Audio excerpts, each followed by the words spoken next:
Hey, welcome back. This is Stephanie. And this is Krishan. And we have been busy, let me tell you. We have been out to Coeur to a place called Higgins Point, and we've been looking at some eagles, haven't we, Krishan? Oh, yeah. So we want to take you on this journey because we've done something a little different than what we normally do. Like normally in the wintertime when it gets cold outside and the roads are messy, I crawl back in the studio and I start doing all kind of my creative work. And I'm sure you've seen stuff like that if you've been watching our channel for a while. I do a lot of abstract stuff like macro work with water drops and just trying to take pictures through glass, all kind of that stuff. But this year we did it a little different. This video is going to illustrate one of the things that I always say. Oftentimes, the best thing to take pictures of is right there in your backyard.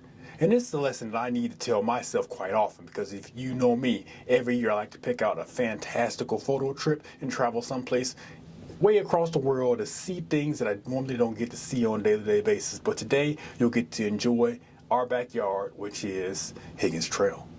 I think it's really interesting because Krishan came to me a couple of years ago and he was like, hey, somebody was telling me about some eagles. There might be some eagles nearby in Coeur d'Alene. And he said there's a river cruise that you could do. And so we were all excited. I booked the cruise and we did the eagle cruise and it was absolutely amazing. But this past year, we got a hint that we could actually see the eagles up a little bit closer.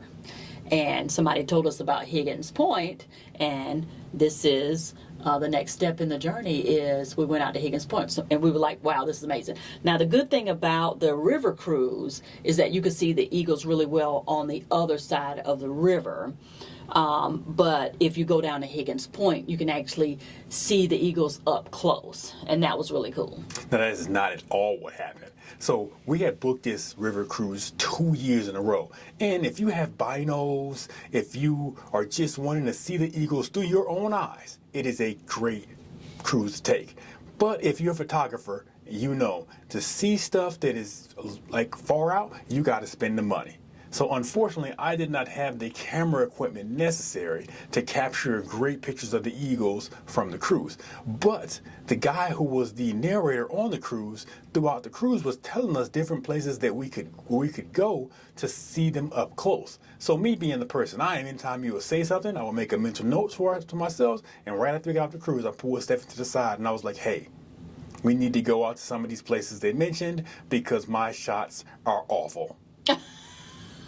I think that's because the boat is moving, Krishan. So it's kind of hard to get a good picture on a moving boat, isn't it? Oh, yeah, absolutely. And it's not just that. I mean, if the best shots that you get happen with the worst conditions, when it's cold outside, when it's raining, when it's smelly, when no one else wants to be out there, that's when you get the best shots. Unfortunately, on the cruise, you got the rocking of the boat, you got the boat moving down the river, your hands are shivering because you got the windshield coming off the water. I mean, it was an amazing experience. We met some amazing people, just was not necessarily conducive to a warm weather person like me and someone whose hand already shakes a little. Yeah, and I will say I have to agree with Krishan. The wintertime is not my favorite time to be outside. But over the last couple of years, I've kind of worked up to buying the right clothes, getting the right gear, and now I can stay outside way longer than I could stay outside before. So right now you are seeing shots of mature, correct me if I'm wrong, mature bald eagles in most of these shots. Now I'm going to give you a little bit of information about Higgins Point. This is on the northern side of Idaho, in a town or city called Coeur d'Alene. I don't know, do you consider that a city or a town? It's a city. It's a city. Okay. I would consider it to be in the Spokane, the metropolitan area, because it's right outside of Spokane. Like where we live is right on the edge of Washington and Idaho, right. and on the east side of Spokane in the valley. So I would say that this is part of the Spokane metro area. So if you like to hike, if you like to take photos, if you just like a beautiful view, this is the place for you. Now, just to give you some information, if you are interested in eagle watching, if you are interested in taking pictures of eagles, then you're going to want to come to the Coeur d'Alene, Higgins Point area in the wintertime from November to as late as February. Now, they say as late as February, but I was out on the website and I did not see any eagle sightings recorded for the month of February.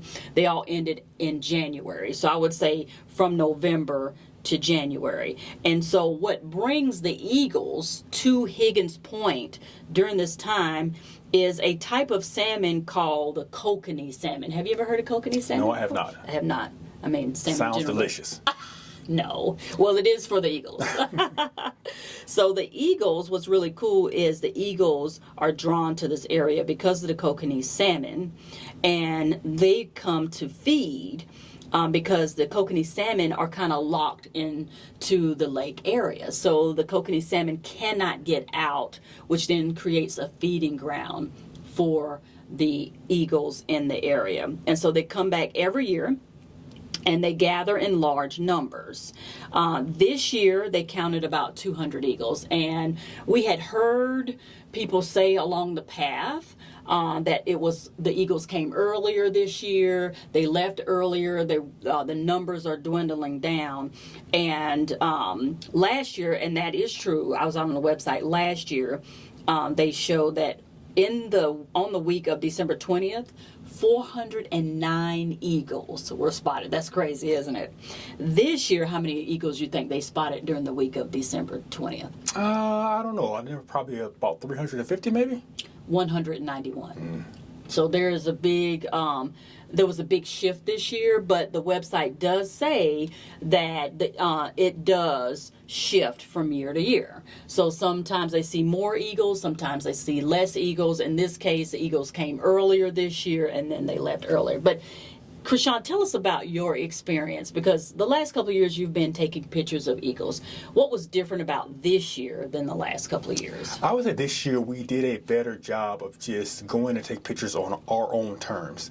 Like I said, the last few years we went right on the cruise and we depended on the cruise to spot them. And it's great to have that many people out scouting for you, because if you have 300-400 people looking for the same thing, you're obviously going to be able to find them a lot earlier. And because that's what I do. When I go out to Higgins Point, I don't look up in the trees and for the eagles. I look and see where the other photographers are walking, because they live here and they know far better than what I do or how to find the zoo. And what's funny is toward the tail end, when we started to notice that the eagles were starting to trickle off, we noticed that all the photographers were going to a spot that I would have never thought to go to, because how Higgins Point is built. Now, if you require some accessibility assistance, Higgins Point is the place for you. But at the very top, it's a fall off. It's like a cliff.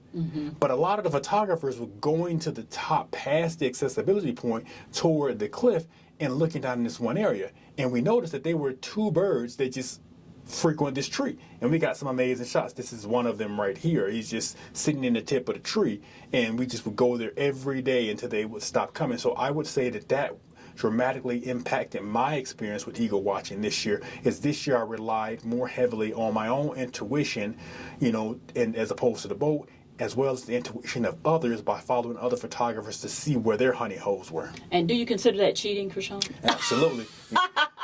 What you say, not cheating, not trying? Yeah, absolutely. If you're not cheating, you're not trying.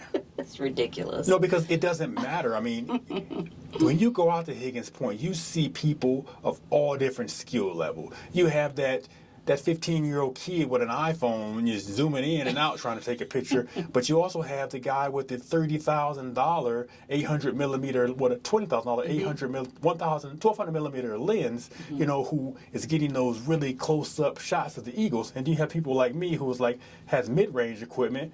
So we're just doing the best that we can do. This picture right here is a picture of a Cooper's hawk.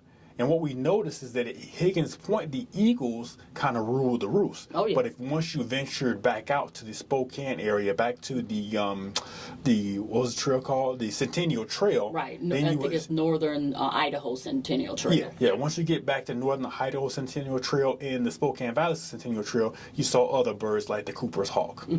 Yeah. I also really love the sense of community. Let's not downplay that, because I think that was Krishan's favorite part about this whole experience is every time we went out there were tons of photographers and different kinds. I mean, I saw some people with their the lens, they had it wrapped in that hunter's tape, where it's like the hunter's wrap, where it looks like you can blend into the trees and stuff. You see them on the snipers with the guns and stuff like that. So you had people who were serious about taking photos, and Krishan would go up to them, or they would come up to him, and they would chat and talk about like equipment and what's good and what's not good and what you should buy and what you shouldn't buy. So I think the sense of community was really, really neat this year that we hadn't gotten in the past, wouldn't you say? Yeah, and it was great because, one thing about photography is when you get to the upper echelons of it, when you get to the professional equipment, it can get really expensive. And we don't live anywhere near a photography shop or a rental house. Right. So when you purchase, you're really out there. You can read reviews, but having that sense of community, I walked up to one guy and he had a 400 millimeter Canon RF lens, which is I want to say a $13,000 to $14,000 lens. And he was like, sure, put your eye up to it and check it out.